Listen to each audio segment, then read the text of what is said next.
పేద మహిళలకు తోపుడు బండ్లని అందజేసి జనసేన పార్టీ జిల్లా ఉపాధ్యక్షుడు వక్ఫ్ బోర్డు డైరెక్టర్ ఇస్మాయిల్ బేగ్ ఇచ్చిన మాటను నిలుపుకున్నారు.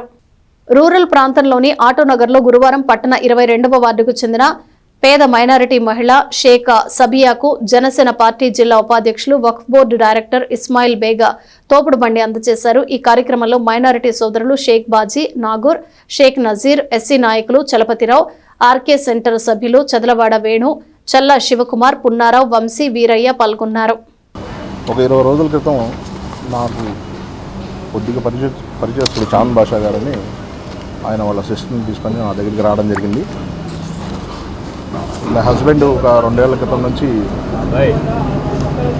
వదిలి వెళ్ళిపోవడం వల్ల ఒంటరిగా జీవిస్తున్నా. ఒక బాబు ఉన్నాడు. నేనేమనుకున్నానంటే ఒంటరి మహిళ పెన్షన్ కోసం ఏమన్నా వచ్చి ఉంటుంది ఈ అమ్మాయి అని ఆమె చెప్పిన మొదటి మాట సందర్భంగా అనుకున్నాను. కానీ ఆ అమ్మాయి నాకు పెన్షన్ గురించి నేను మీ దగ్గరికి రాలేదండి, మీరు నాకు ఏదన్నా అవకాశం కల్పిస్తే నేను కష్టపడి బ్రతుకుదాం అనుకుంటున్నాను అంటే నేను అడిగాను, ఏం చేయమంటావమ్మా, నేనేం చేయగలను సహాయం అంటే ఒక చిన్న తోపుడు బండి లాంటిది నాకు ఇప్పించండి, నేను కష్టపడి బ్రతుకుతానని. నాకు ఆ కష్టం అనే మాట కొత్తగా అనిపించింది.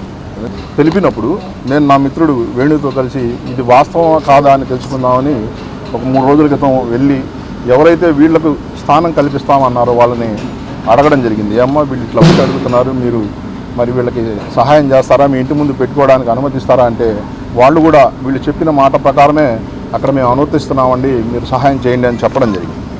కాబట్టి మనం చేస్తున్న సహాయం కరెక్ట్గా అందుతుందా లేదా అనేది ఒకటి డెసిషన్ తీసుకున్న తర్వాత వెమ్మటే వీళ్ళకి సహాయం చేయాలని ఈ రోజున నా మిత్రుల సమక్షంలో నేను నా తమ్ముడు కలిసి ఆమెకి ఈ తోపుడు బండిని సహాయంగా చేయడం జరుగుతుంది. నేను చేస్తున్న ఈ సహాయం చాలా చిన్నదే ప్రపంచం దృష్టిలో, కానీ ఆమె దృష్టిలో ఇది చాలా పెద్ద సహాయం. ఆమె కష్టపడి బ్రతకడానికి, ఆమె కాళ్ళ మీద ఆమె నిలబడడానికి ఇది సహకరిస్తుందని తెలియజేస్తూ ప్రతి ఒక్కళ్ళు కూడా ఎవరైతే సమాజంలో డబ్బు గల వాళ్ళు ఉన్నారో మీ చుట్టుపక్కల ఎవరైనా మేము కష్టపడి బ్రతుకుతామని మీ దగ్గరికి వచ్చినప్పుడు తప్పకుండా ప్రతి ఒక్కళ్ళు సహాయం చేయాలని మీ స్తోమతకు తగ్గట్టుగా ఈ సందర్భంగా తెలియజేస్తూ అప్పులు చేసి వెళ్ళిపోయారు. మళ్ళీ వదిలేసి పిల్లాన్ని నన్ను పని చేసుకోవాలని 3 నెలల నుంచి ఆటోనగర్ తిరుగుతున్నాను, ఎక్కడ పని దొరకలే నాకు. తర్వాత మా అన్నయ్య చెప్పాడు, ఇలా అన్నయ్య అన్నాడు సాయం చేస్తాడంటే తీసుకొచ్చాడు. ఇంకా మేము వచ్చి 20 రోజులు అయింది, నాకు సాయం అందింది. సాలిపేట అండి, తెనాలి సాలిపేట.